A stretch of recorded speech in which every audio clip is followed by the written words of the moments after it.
All right, now let's look at a deck of cards. I really recommend, I know a lot of people don't use deck of cards a lot anymore, but so I've got a picture of them. But I do recommend if you've got a deck of cards, kind of pulling them out or going and Googling it, just so you can get kind of familiar because of the fact that a lot of times probability problems are going to be using decks of cards. So what a deck of cards is it's a set of 52 cards. There are 13 cards that are hearts, so they go from 2 of hearts, 3 of hearts, up through 10 of hearts, and then they have Jack of hearts, Queen of hearts, King of hearts, which are called the face cards, and then the Ace of hearts. Diamonds, same thing, 2 through 10, Jack, Queen, King, and Ace of diamonds. Spades, 2 through 10, Jack, Queen, King of spades, and Ace of spades. And then there's the clubs, 2 through 10, and then Jack, Queen, King, and Ace of clubs as well. So let's see, what is the probability of drawing a queen? All right, looking here, we have 1, 2, 3, 4 queens out of 52 cards, which reduces to 1 out of 13. What's the probability of drawing a heart? Well, there's 13 hearts total out of a total of 52 cards, which reduces to 1/4. What's the probability of drawing a card that's not a heart? So that would be drawing a diamonds, drawing a spades, or drawing a club. I could add all of those up, or I could use the complement rule since I've already figured out the probability of drawing a heart. So the probability of not drawing a heart is the same thing as 1 minus the probability of drawing a heart. So that's going to be 1 minus 1/4, which is 3/4. What's the probability of drawing a queen of hearts? So out of all of this deck, there's only 1 queen of hearts. So the probability of drawing a queen of hearts, and that's 1 out of a total of 52 cards. What's the probability of drawing either a jack, queen, or king? So the probability of a jack, a queen, or a king. So there's 3 jack, queen, kings of hearts, 3 jack, queen, kings of diamonds, 3 jack, queen, kings of spades, and 3 jack, queen, kings of clubs. So that gives us a total of 3 plus 3 plus 3 plus 3, which is 12 cards total that are a jack, a queen, or a king out of a deck of 52 cards, which reduces to 3/13. What's the probability of drawing either a queen or a heart? So if I look at all of these events, so queens would be queen, queen, queen, queen, and then out of the hearts, it's all of these guys. So there's 13 hearts, and that's including the queen of hearts. So we don't want to double count that. Plus a queen of diamonds, plus a queen of clubs, spades, plus a queen of clubs. So that gives us 16 different ways to draw a queen or a heart. So if you get 17, if you're like, oh, there's 13 hearts and 4 queens, that means you're double counting this queen of hearts. So again, pay really close attention to make sure that you're not double counting anything. So 16 out of 52, which is 4/13. What is the probability of drawing a queen given that you know that all of the 7s and 8s have been removed? Okay, so now we've got this given. So the probability of drawing a queen given that there are now no 7s or 8s in the deck. Okay, so the probability of drawing a queen, there's still 4 queens that are left. But now instead of looking at all 52 cards, I'm looking at only 44 cards because I've taken out all the 8s and the 7s. So I've taken out a total of let's see, so there's going to be 4 8s and 4 7s. So I've taken a total of 8 cards out of the deck. So that leaves me with only 44 to choose from. So when I do that, I get 1 out of 11. And then last, what's the probability of drawing a queen given that you only draw from the face cards? So the probability of drawing a queen given you draw only from face cards.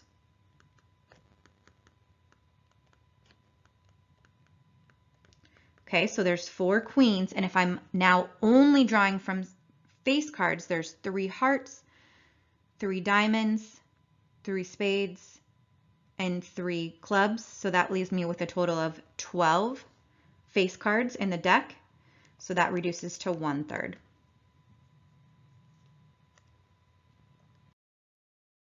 So knowing that two events are independent or dependent is super important because we're going to use it to calculate the probability of an event A and event B happening, which we've kind of already done that earlier, but those were on more simple ones. We're going to end up getting to some where they're a little more complex, which can make this a lot more to do. So two events are independent if the occurrence of one event does not change the probability of another event. And if that's the case, then the probability of A and B occurring, you just find the probability of A multiplied by the probability of B. So for example, flipping a coin twice is an independent event because it doesn't matter what I flip on the first coin, that's not going to affect what I flip on the second coin. Like the first coin isn't talking to the second coin and saying, hey, I just flipped heads, so you need to flip tails. So no matter what I get on the first will still be the same, or that doesn't affect the probability of what I'll get on the second.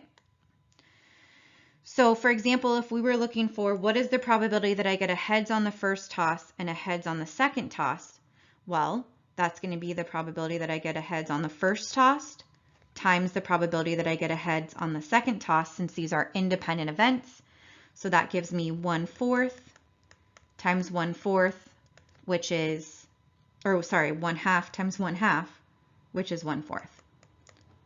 Because the probability of getting a heads on a coin is 1. There's one way to get a heads, and there's 2 options total, a heads or tails. Now, we say two events are dependent if the occurrence of one event does not change the probability of the other event.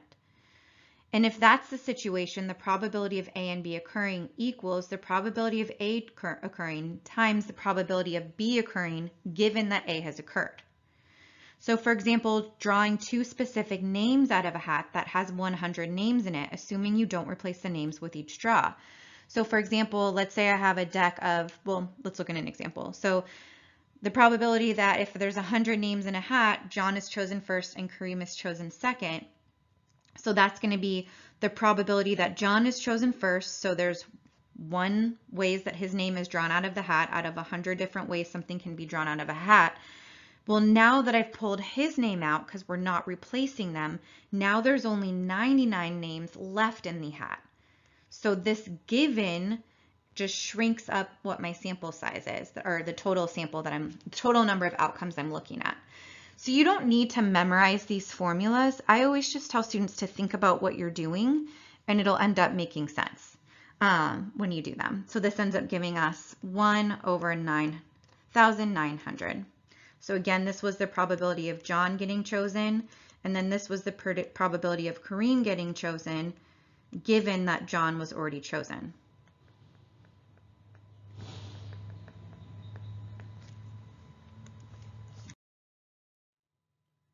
Let's look at another example.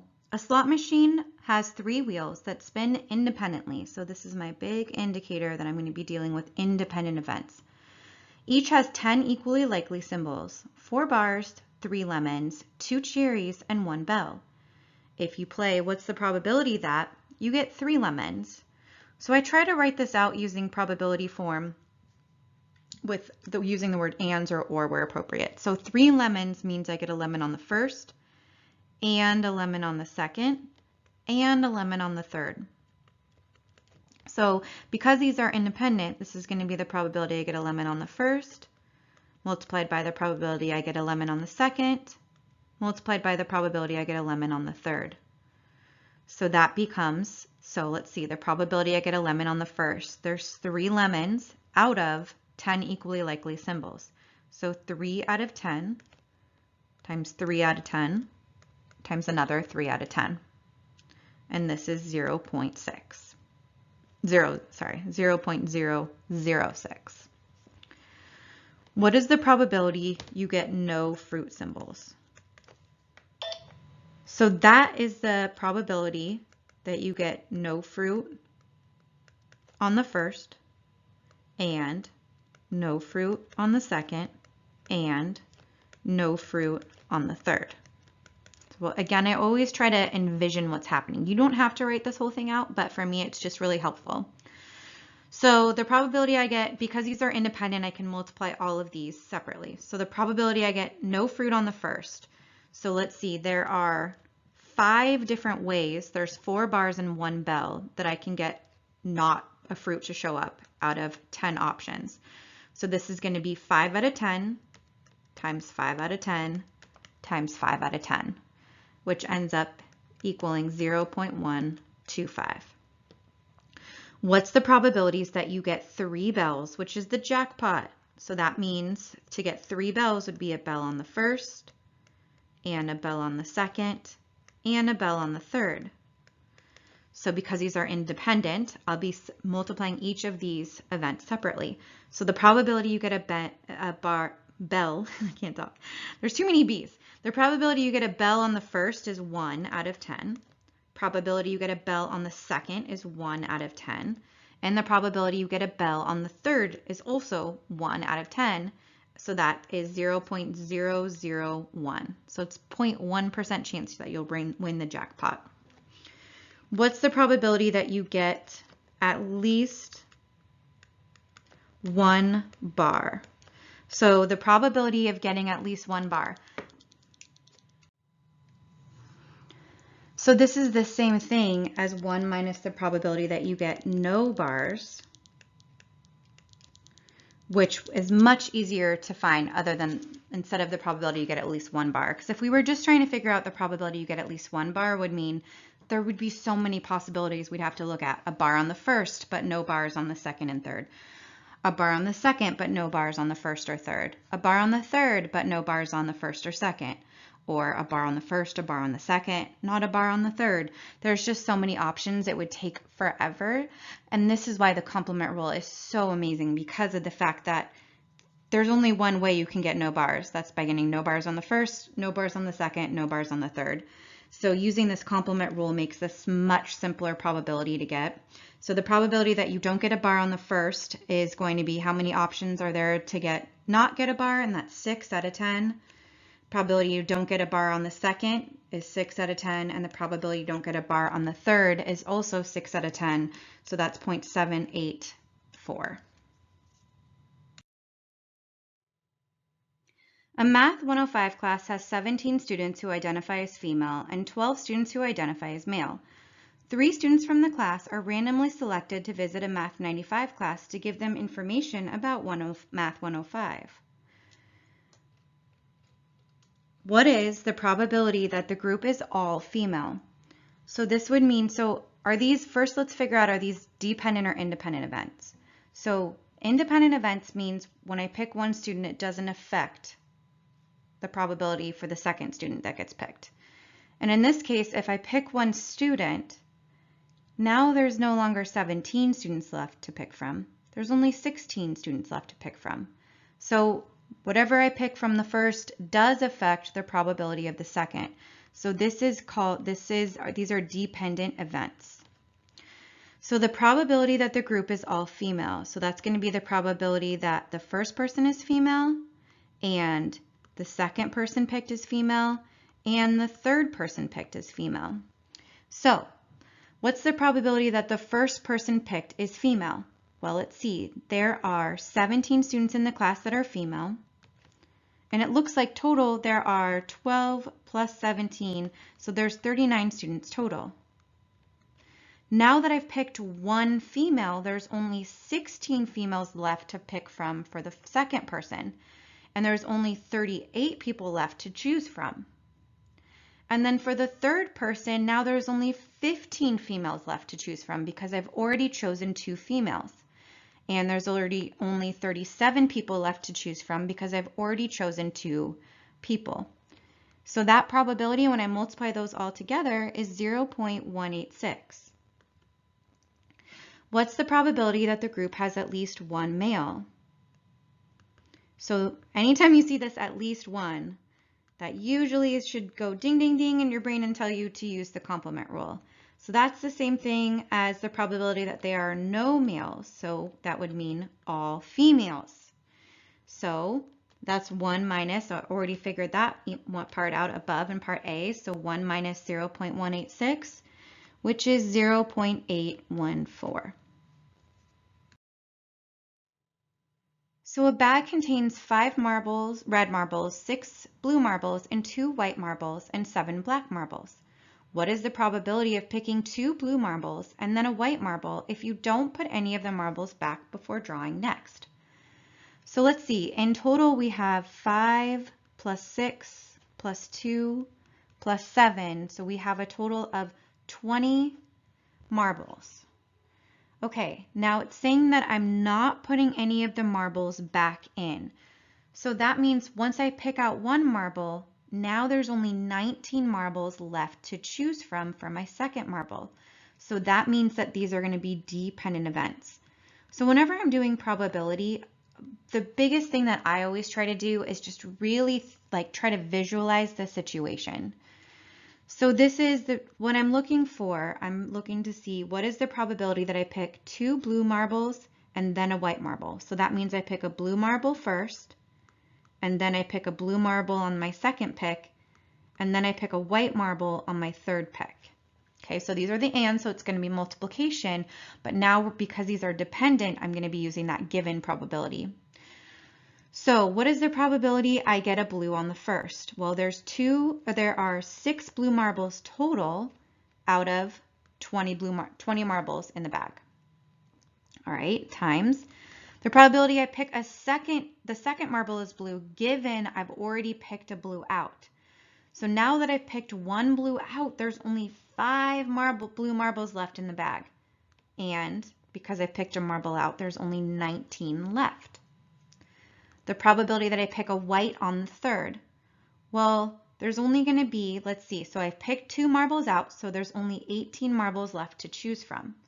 Out of those 18 marbles, there are 2 of those that are white. Multiplying those all together gives approximately 0.009. And finally, let's look at one last probability example. You have 10 prizes in a bag and people are going to draw them at random. 2 are yellow erasers, 1 is a yellow calculator, 3 are green calculators, and 4 are red erasers. What is the probability of drawing a yellow or a green item? So first let's think, are these independent or dependent? So there's 10 prizes in a bag and people are going to draw them at random. So if I'm thinking about this, like once someone gets a prize, they're not going to put the prize back in. They're going to keep their prize, right? So once the first person picks a prize, now there's only 9 prizes left in the bag. So whatever happens for the first event does affect the probability for the next event. So this means that these are dependent events. The only reason I try to figure out if they're independent or dependent is I need to think about, are these, when I'm finding out and probabilities, to think about the given if I'm dealing with dependent. It's just my little reminder to do that. So what's the probability of them drawing a yellow or a green? So this is not yellow and green, it's just yellow or green. So how many in that prize bag? So there's 10 total. Out of that 10 total, how many are yellow or green? Well, 2 of them are yellow. One is yellow erasers, 1 is a yellow calculator, and then 3 of them are green calculators. So that means in total we have 6 of them that are 6 objects that are yellow or green out of 10 objects in total, which is 0.6. What is the probability of drawing a red item or an eraser? So the probability of drawing a red item or an eraser. Okay, so there's 10 objects total. How many of them are red or erasers? Well, I've got 2 that are yellow erasers and 4 that are red erasers. So I have 6 erasers total. I've already counted for all the red objects in there too by counting that 4 red erasers. So in total, if I'm looking at all the objects in a bag, if I had them all laid out, there are 6 of them that are either erasers or red. So in this case, I have 6 out of 10 again, which is 0.6. If we put the items back in each time, so someone picks the prize and decides to put it back in, what is the probability of drawing 3 red erasers in a row? So this would be then an independent situation that I'm looking at.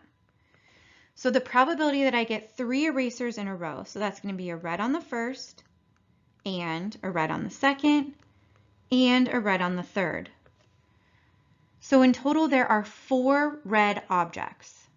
So out of 10. So because these are independent, when I multiply these, which again we do with these ands, it's just going to be the same probability. 4 out of 10 times 4 out of 10 times 4 out of 10, which ends up giving me 0.64. If we do not put in the items back, so now I'm talking about dependent events again, because now once I pick one out, it's going to affect what's left to pick out. What's the probability of drawing 3 erasers in a row? So that's the probability of drawing an eraser on the first, and an eraser on the second, and an eraser on the third. So and we always think of multiplication. So the probability I get an eraser on the first. So there are 2 yellow erasers and 4 red erasers. So there's 6 erasers total to choose from. And then now I've picked an eraser out. So there's only 5 erasers left to choose from on my next drawing. And there's only 9 objects left to choose from on my next drawing. Now that I've picked 2 erasers out, that means there's only 4 of them left to choose from my third drawing. And out of all of the objects, since 2 are already pulled out of the bag, that means there's only 8 left. Substituting that into a calculator leaves me with 0.167.